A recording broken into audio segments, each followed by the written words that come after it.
This is a safety issue in regards to how outgoing you should be. Now, I'm not responsible for what anyone does on here, so do whatever you want. I don't really care.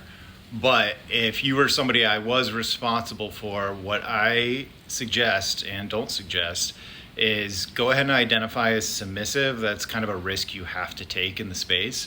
But I would not be very open about kinks and expectations. And the reason for that is twofold. One, if you just hand over all your kink preferences, you're just handing a blueprint over to a predator dom that's just going to mirror that back to you and try to portray the ideal dom for you.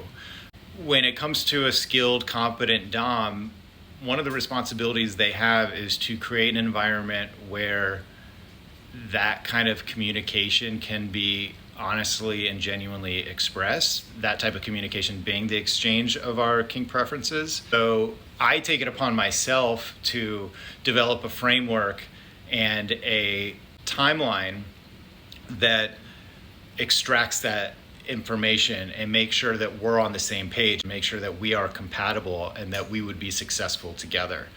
The timeline for me is we chat, we meet in person, there's some interest there, or we meet online, there's some interest there, there's just general chat, feeling each other out, not talking about sex. If a dom comes at you talking about sex right off the bat, red flag, get away. But we're just feeling each other out. That will lead to a FaceTime call, which is more in depth, getting into our personality types. If that goes well, then I will discuss kinks, because I want to make sure that we are aligned there before we commit to an in-person date. We don't go straight into play, then we do an in-person, just normal ass dinner, coffee, whatever, and there might be a couple of those before I ever get to play. Now, I don't do random play partners. That's not for me. That is popular. Okay with that? I can't. I really need to know someone and understand them. I'm like a Demi Sapio type in that way.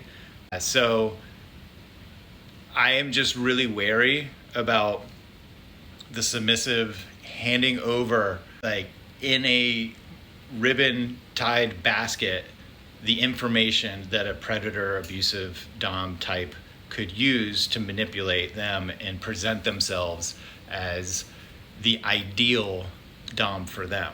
So I would hold some of those things close to your heart until you really feel comfortable.